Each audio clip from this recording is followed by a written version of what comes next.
नमस्कार विद्यार्थी मित्रों, आज आपणे पीएससी ની જે આપણી પરીક્ષા હતી બરોબર તેના વિશે આપણે વિષય વિજ્ઞાનની અંદર 1 થી 50 પ્રશ્નો વિશે આપણે ચર્ચા કરી ગયા છીએ। તો હવે એના પછી નેક્સ્ટ આપણે 51 નંબરથી 100 નંબરના પ્રશ્નોની આપણે ચર્ચા કરવાની છે। તો આપણે તેમાં આગળ વધીએ। 51 નંબરનો પ્રશ્ન, નીચેનામાંથી કયો પદાર્થ પ્રકાશિત છે? બરોબર, તો કાચ, કાગળ, अंगारो के केरोसिन।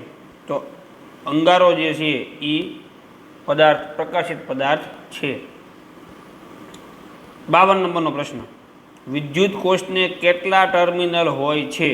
तो विद्युत कोष ने मित्रों 2 टर्मिनल होय छे, एक प्लस अने एक माइनस, आ 2 टर्मिनल होय छे। एना पछी नेक्स्ट आपणे आगळ वधीए। 53 नंबर प्रश्न, गजिया चुंबकनो आकार केवो होय छे? तो गजिया चुंबकनो आकार जे छे मित्रों ई लंबघन पट्टी जेवो आकार होय छे, एटले के आवो आकार होय छे। एमां तमने एन अने एस ध्रुव लखेला हशे। 54 नंबरनो प्रश्न, विमाननो पायलट दिशा जाणवा माटे शानो उपयोग करे छे? तो विमाननो पायलट जे छे ई दिशा जाणवा माटे मित्रों होका यंत्रनो उपयोग करे छे। एना पछी नेक्स्ट आपणे जोईए 54 नंबरनो प्रश्न, चुंबकनो उपयोग शामां थतो नथी? कोनी अंदर चुंबकनो उपयोग थतो नथी? तो रेफ्रिजरेटरमां चुंबकनो उपयोग थाय, डायनेमोमां चुंबकनो उपयोग थाय, होका यंत्रमां चुंबकनो उपयोग थाय, पेरिस्कोपनी अंदर चुंबकनो उपयोग थतो नथी। 56 नंबरनो प्रश्न, चुंबकने शानाथी दूर राखवुं जोईए? तो चुंबकने जे छे ई शानाथी दूर राखवुं जोईए? तो ये टेलिविजनथी मित्रों दूर राखवानुं छे। बराबर, बाकी बेरोमीटर, थर्मोमीटर के पेरिस्कोपथी दूर राखवानुं नथी। टेलिविजनथी दूर राखो नहीतर तो नजीक तमे लावो एटले एनो अवाज बदलाई जाय, पछी एनी उपर स्क्रीन आवती होय एमां पण तमने फेरफार जोवा मळशे। એટલે ચુંબકને ટેલિવિઝનથી દૂર રાખવું જોઈએ। 57 નંબરનો પ્રશ્ન, હવામાં રહેલા પાણીની બાષ્પના જથ્થાને શું કહે છે? तो हवामां रहेला पाणीनी बाष्पना जथ्थाने भेज कहे छे। शुं कहेवाय मित्रों? भेज कहेवाय। 58 नंबरनो प्रश्न, हवामां सरकता एंजीन वगरना विमानने शुं कहे छे? हवामां सरकता एंजीन वगरना विमान, एंजीन होय नहीं तो एने कहेवाय ग्लाइडर कहेवाय। शुं कहेवाय मित्रों? ग्लाइडर। एना पछी नेक्स्ट आपणे जोईए 59 नंबरनो प्रश्न, क्यो वायु सळगती मीणबत्तीना सळगावामां मददरूप थतो नथी? बराबर, तमने नथी शब्द आपेलो छे के सळगती मीणबत्तीना सळगावामां मददरूप थतो नथी। जे मीणबत्ती सळगी होय तो एने पाछो फरीथी सळगती राखवा माटे तो नाइट्रोजन जे छे एना माटे जवाबदार नथी। हवा जवाबदार जे छे, ऑक्सिजन जवाबदार छे, नाइट्रोजन जवाबदार नथी। 60 नंबरनो प्रश्न, पवनचक्की विषे शुं साचुं नथी? साचुं नथी ई आपणे गोतवानुं छे। पवनचक्की पवननी गतिने लीधे फरे छे ई विधान साचुं छे। पवनचक्की वडे विद्युत उत्पन्न करी शकाय छे ई पण विधान साचुं छे। पवनचक्की मोटा प्रमाणमां पवन आपे छे ई खोटुं छे। मोटा प्रमाणमां पवन आपतुं नथी। पवनचक्की वडे अनाज दळवानी घंटी चलावी शकाय छे ई पण साचुं छे। एना पछी नेक्स्ट आपणे जोईए मित्रों 61 नंबरनो प्रश्न, मानव शरीरनी धीमी वृद्धि शानी कमीना कारणे थाय छे? कोनी कमी होय, खामी होय तो एनी वृद्धि, शरीरनी वृद्धि धीमी थाय तो ए प्रोटीननी खामीने हिसाबे आपणा शरीरनी वृद्धि केवी थाय छे? धीमी थाय छे। एना पछी 62 नंबरनो प्रश्न, नाना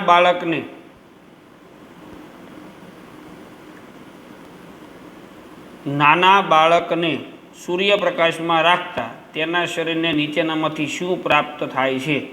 बरोबर, तो एने मित्रों विटामिन प्राप्त थाय छे। नानुं बाळक होय तो सूर्यप्रकाशमां राखवाथी विटामिन प्राप्त थशे। एना पछी नेक्स्ट 63 नंबरनो प्रश्न, नीचेनामांथी कोनो पोषक तत्वोमां समावेश थतो नथी? पोषक तत्वोनी अंदर समावेश न थतो एवो खनिज क्षार, वृक्षांश, विटामिन के ए अने बी बंने? तो ऑप्शन डी आवशे, ए अने बी, के जेमां पोषक तत्वोमां वृक्षांश अने खनिज क्षारनो समावेश थतो नथी। 64 नंबरनो प्रश्न, સરકો એટલે કે વિનેગરને પાણીમાં ઉમેરતા શું થાય છે? તો એ પાણીમાં ઉમેરતા સારી રીતે મિશ્રિત થઈ જાય છે, બરાબર. પાણી ઉપર તરે, મિશ્રિત થતા નથી, તળિયે બેસી જાય, એકે નહીં, પાણીમાં સારી રીતે મિશ્રિત થઈ જાય વિનેગર. એના પછી નેક્સ્ટ 65 નંબરનો પ્રશ્ન, નીચેનામાંથી કઈ વનસ્પતિના મૂળનો પ્રકાર સંગત નથી? વટાણા, આંબો, વડ કે શેરડી? તો શેરડીના મૂળ જે છે મિત્રો એ અલગ હોય છે, જ્યારે આંબો, વડ અને વટાણા એના મૂળ કેવા હોય છે? સરખા હોય છે, એટલે કે સોટીમય હોય છે, જ્યારે શેરડીના મૂળ જે છે એ મિત્રો તંતુમય હોય છે. એના પછી 66 નંબરનો પ્રશ્ન, પાણીમાં મીઠાને ઓગાળતા બનતું દ્રાવણ કેવું બને છે? ઠંડુ, ગરમ, બરફ કે એક પણ નહીં? તો કેવું બને મિત્રો? પાણીની અંદર તમે મીઠું ઓગાળો એટલે એ દ્રાવણ ઠંડુ બની જાય. 67 નંબરનો પ્રશ્ન, જ્યારે મિશ્રણમાં રહેલો વજનમાં ભારે ઘટક તેમાં પાણી ઉમેર્યા બાદ નીચે બેસી જાય છે, તે પદ્ધતિને શું કહેવાય? તો એ પદ્ધતિને નિક્ષેપણ પદ્ધતિ કહેવાય, કે પાણીની અંદર તમે વજનદાર પદાર્થ અંદર નાખો એટલે નીચે તળિયે બેસી જાય, તો એ પદ્ધતિ જે છે એને કહેવાય નિક્ષેપણ પદ્ધતિ. એના પછી મિત્રો 68 નંબરનો પ્રશ્ન, પર્ણના પહોળા અને લીલા ભાગને શું કહે છે? પહોળા અને લીલા ભાગને શું કહેવાય? તો એને કહેવાય પર્ણપત્ર. શું કહેવાય? પર્ણપત્ર. લસણ એ વનસ્પતિનું કયું અંગ છે? તો લસણ એ વનસ્પતિનું પર્ણનું અંગ છે, પર્ણ દ્વારા ખોરાક બનાવે છે. 70 નંબરનો પ્રશ્ન, પાંસળી પિંજરનો આકાર કેવો હોય છે? તો પાંસળી પિંજરનો આકાર જે છે શંકુરૂપી હોય છે.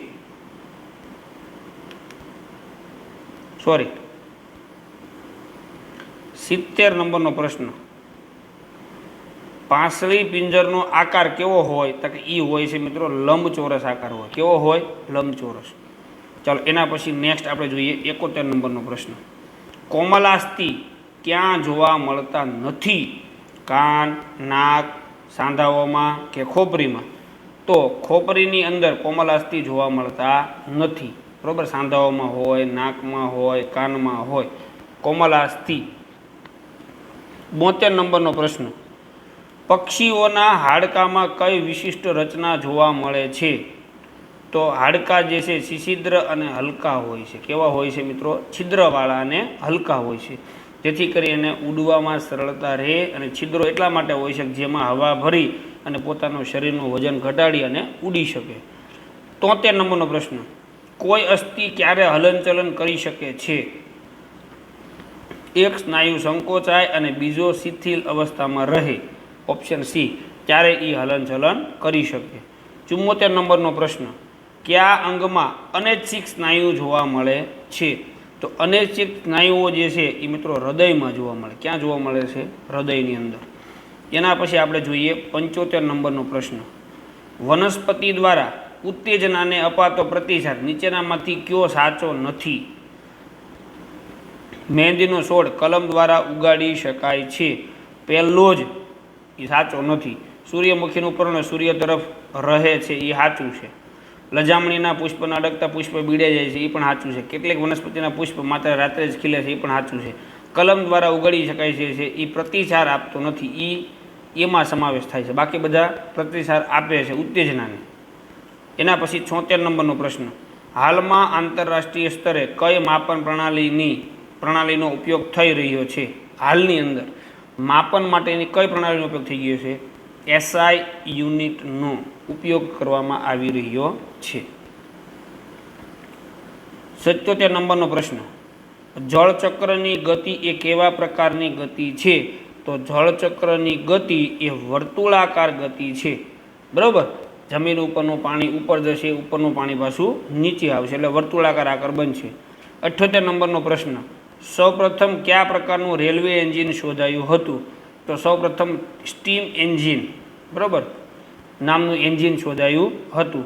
એના પછી નેક્સ્ટ આપણે જોઈએ 79 નંબરનો પ્રશ્ન, 19મી સદીની શરૂઆત સુધી માનવી એક સ્થળેથી બીજા સ્થળે જવા માટે શાનો ઉપયોગ કરતો હતો?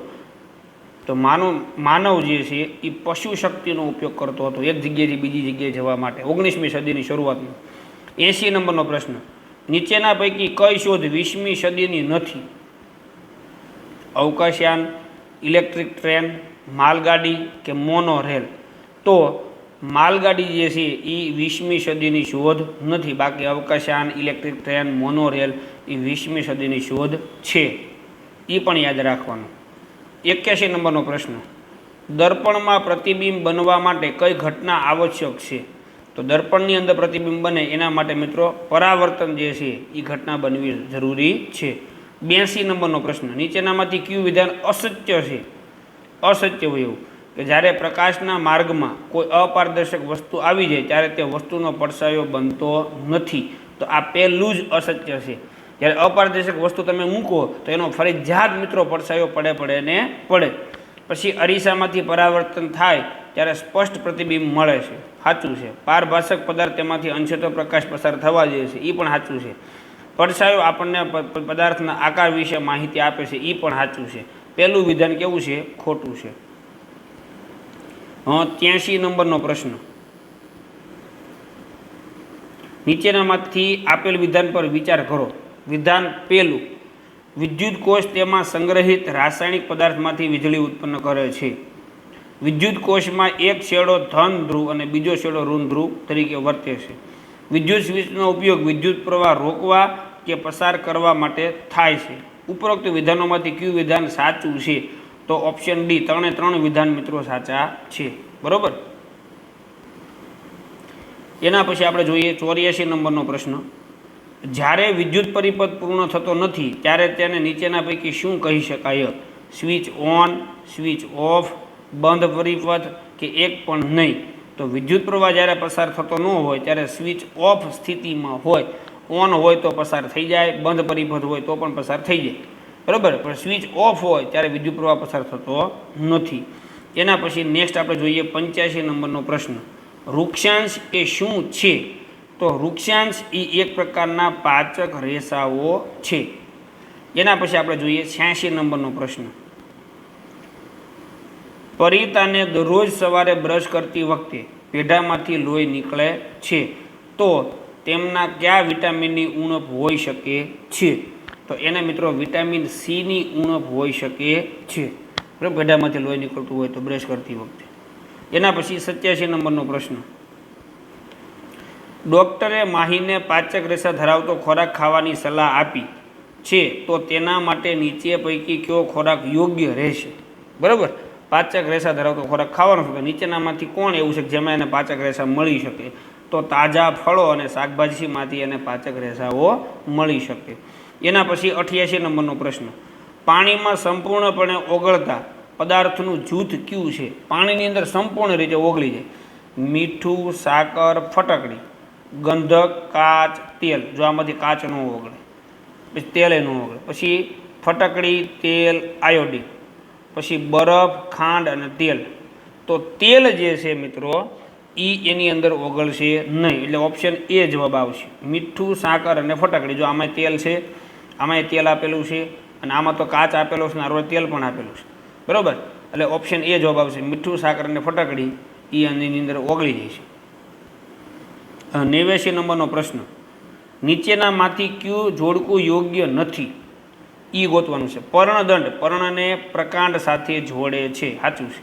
પર્ણપત્ર પર્ણનો લીલો સપાટ ભાગ, એ પણ સાચું છે. પર્ણ કિનાર પર્ણને આકાર આપવો. પછી શીરાઓ પર્ણરંધ્રમાંથી ભેજ બહાર કાઢે છે, એ ખોટું. શીરાઓ જે છે પર્ણરંધ્રમાંથી ભેજ બહાર કાઢતી નથી. ચાલો એના પછી 90 નંબરનો પ્રશ્ન, નીચેનામાંથી કયા જોડકાનું લક્ષણ ઘાસમાં જોવા મળે છે? કયા જોડકાનું લક્ષણ ઘાસમાં જોવા મળતું એવું? તો ઘાસની અંદર પહેલાં તો તંતુમય મૂળ હોય. બરાબર. હવે તંતુમય મૂળ હોય તો એમાં જાલાકાર શિરા વિન્યાસ હોય કે સમાંતર શિરા વિન્યાસ હોય? તો એની અંદર મિત્રો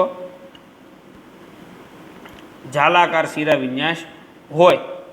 બરાબર ને? ખોટી વાત છે.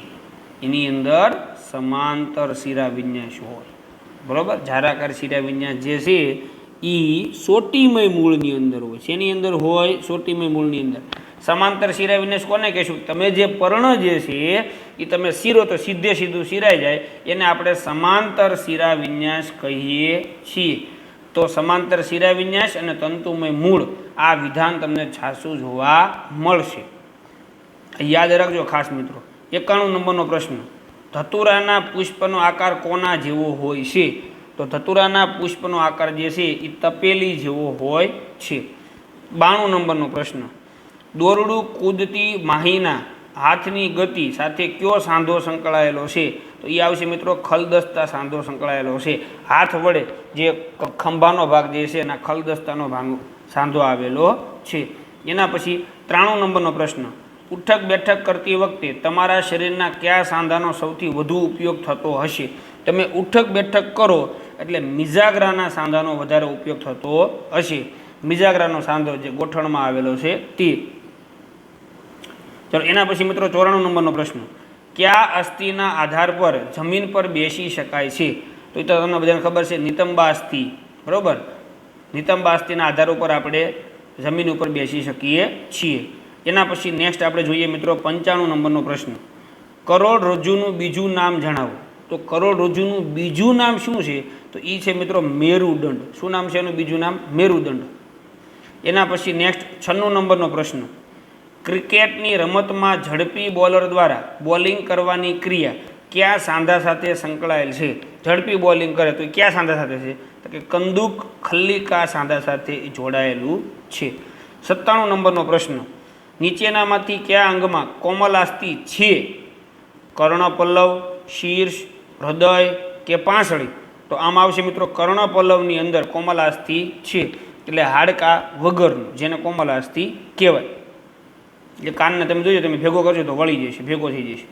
બરાબર. ચાલો એના પછી નેક્સ્ટ આપણે જોઈએ 98 નંબરનો પ્રશ્ન, શરીરને પોષક તત્વોની જરૂરિયાત શા માટે હોય છે? આપણું શરીર જે છે એને પોષક તત્વોની જરૂરિયાત શા માટે છે? તો કે શરીરના બંધારણ માટે, તો કે યસ. શરીરની વૃદ્ધિ માટે, તો કે યસ. નુકસાન પામેલા ભાગોની સુધારણા માટે, તો કે યસ. જૈવિક ક્રિયાઓ માટે, તો કે યસ. 4 વિધાન સાચા છે. ઓપ્શન ડી 1, 2, 3 અને 4. ચાલો એના પછી નેક્સ્ટ આપણે જોઈએ 99 નંબરનો પ્રશ્ન, 99 અને 100.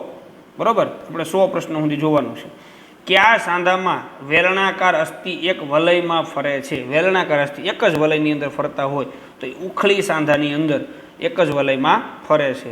એના પછી 100 નંબરનો પ્રશ્ન, નીચેનામાંથી કયા સાંધામાં એક હાડકાનો દડા જેવો ગોળ ભાગ બીજા હાડકાના વાટકી જેવા ખાડામાં ખૂંપેલો હોય છે? તો એ આવશે મિત્રો ખલદસ્તાનો સાંધો. કેવો સાંધો આવશે? ખલદસ્તાનો સાંધો. એક જે છે ગોળ અડધો દડો હોય ને એના જેવું હોય, એની અંદર બરાબર બીજો હાડકો વાટકી જેવા ભાગની અંદર ખાડામાં ખૂંપેલો તમને જોવા મળે, તો એને કહેવાય ખલદસ્તાનો સાંધો. તો આ હતું મિત્રો આપણું 51 નંબરથી માંડીને 100 નંબરના પ્રશ્નો. વિષય વિજ્ઞાન હતો. પીએસસીની પરીક્ષા માટે ખૂબ જ અગત્યના પ્રશ્નો. આવા જ પ્રશ્નો મિત્રો પરીક્ષાની અંદર પૂછાય. બરાબર. તો આઈ હોપ કે મિત્રો તમને આજનો વિડીયો સમજાઈ ગયો છે. આના પછીના નેક્સ્ટ વિડીયોમાં મળશું આપણે ફરીથી પાછા 101 થી 150 સુધી. ત્યાં સુધી મેં આવજો. જય હિન્દ, જય ભારત.